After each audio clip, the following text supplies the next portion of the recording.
Welcome back. In this video, I'll be looking at social and environmental factors during talent development. So let's look at social factors. Social factors are things that affect someone's lifestyle.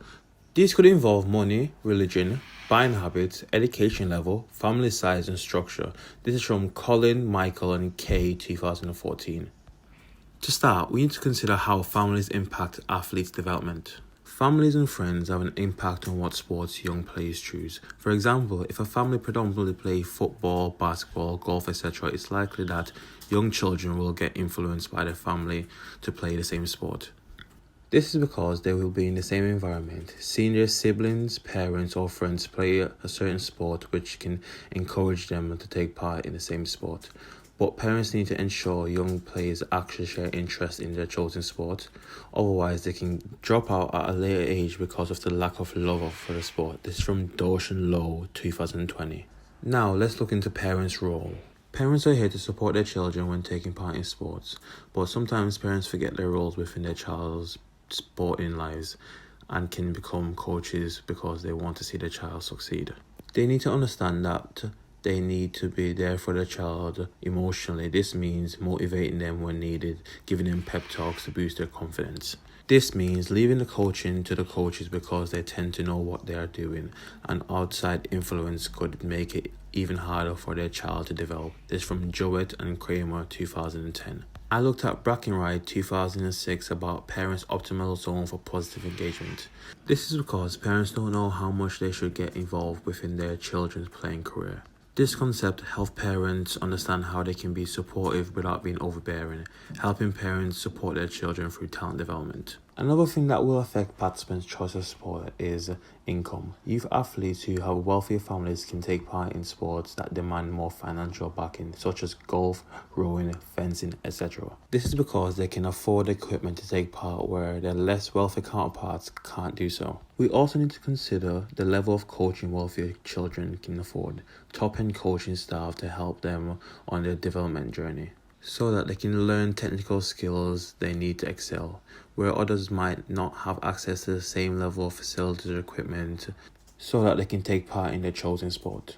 We can all agree that parents need to be involved in their children's lives, especially when they're young players, but being involved too much can lead to parents becoming helicopter parents, which can be harmful to young people's development.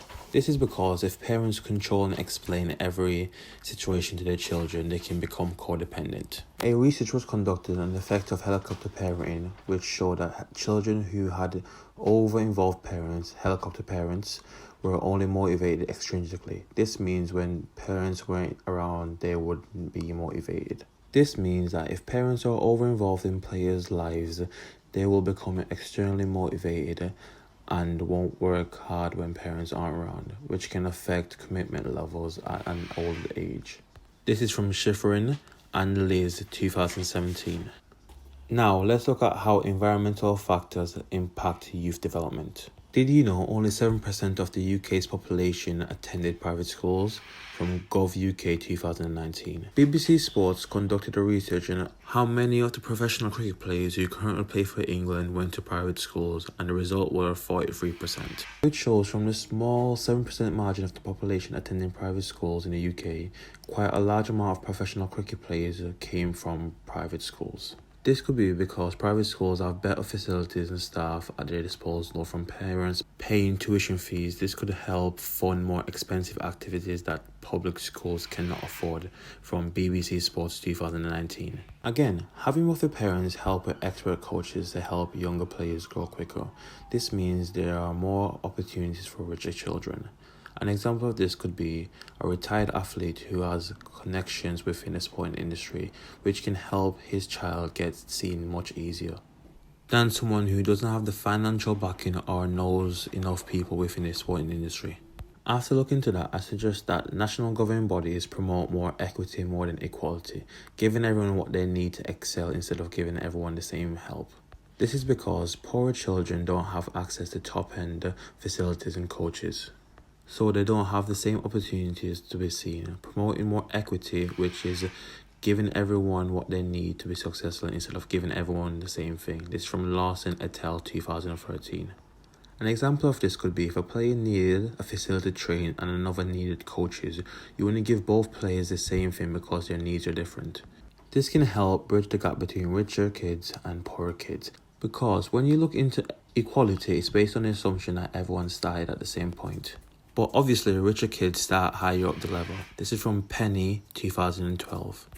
Moving on, let's look at birthplace. Birthplace are also a problem because the optimal city size for athletes' development is between 50,000 and 100,000. Children who originate from urban areas have a higher probability of having access to advanced facilities and coaches. But players from areas with less than 2,500 people are at a disadvantage. This is because they will have less access to facilities due to low population, and facilities that might be available may not be getting enough funding as a result of lack of participants. This means urban athletes are more likely to practice in more organized environment, watched by coaches so that they can get pointers on how to get better.